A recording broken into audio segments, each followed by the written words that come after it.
Hello, Adonim Shel HaMishnah, Masters of Mishnah. I'm about to sing and explain Mishna Brachot Vav Aleph, Chapter 6, Mishnah 1. Now in this Mishnah, we learn about the halachot, the laws of Borei Pri Ha'etz and Borei Pri Ha'adama. We'll learn that you say Borei Pri Ha'etz on anything which is an eitz, a tree, according to Jewish law. And that's anything that lives over a year and is at least 9 inches tall. So it doesn't exactly match the English word of eitz. Now, if it grows from the earth, but it either lives under a year or it's under 9 inches, you say Borei Pri Ha'adama. Now I will sing the Mishnah.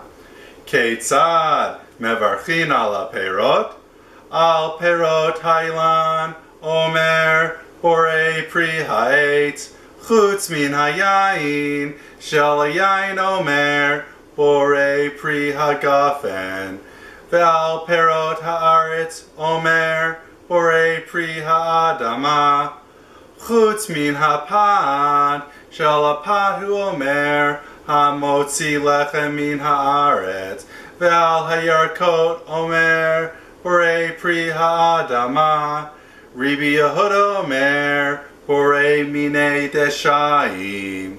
So first our Mishnah asks us, Keitzad mevarchin al ha'perot. How do we say a blessing on perot ha'ilan, on fruit of a tree? Now, pri is anything that's edible from a plant or a tree. So our Mishnah says, al perot ha'ilan, omer Borei Pri Ha'etz. Then next our Mishnah says, chutz min hayayin, except for on wine, shel hayayin omer, Borei Pri Hagafen. So whenever our Mishnah says al or vel, it's telling us a rule. Now when it says chutz, it's telling us an exception. And the exception is that wine is made from fruits of vine, which is an ilan according to Jewish law. And the reason why you don't say on the wine, Borei Pri Ha'etz, is because the rabbis thought it was so holy and important that it deserves a bracha unto itself. So therefore we say Borei Pri Hagafen. And next our Mishnah says, Ve'al perot ha'aretz, omer, Borei Pri Ha'adama. So on fruit of the earth, so on anything that is either under 9 inches or lives under a year, and we're talking about something which is still a pri, and so it has in its seeds, a person says Borei Pri Ha'adama.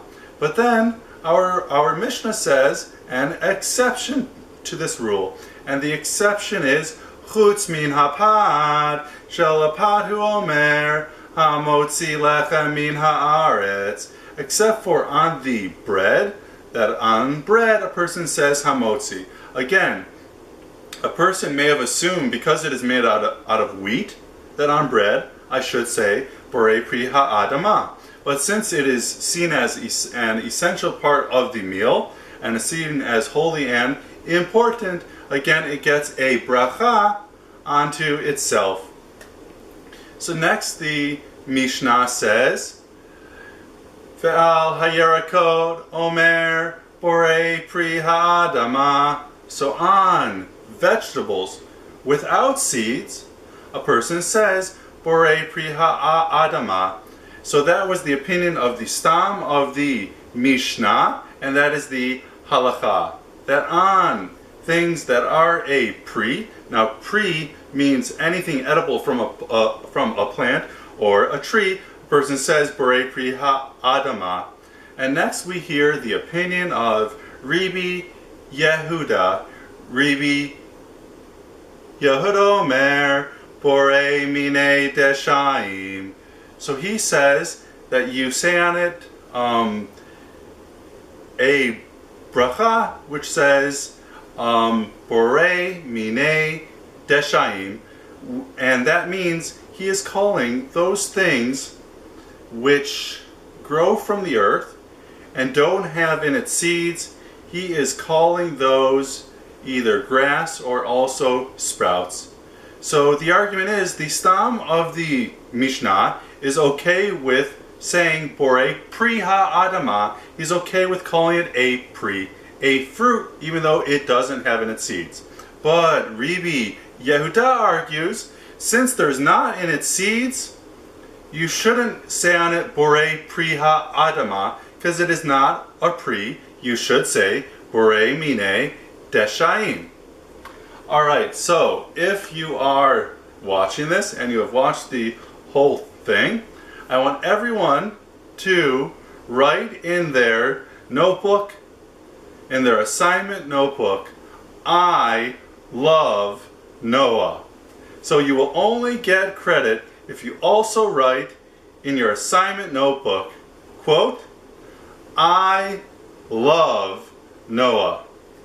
Alright. So that is the end of the Mishnah. I hope that you learned a lot in this Mishnah. Go Adonim Shel HaMishnah.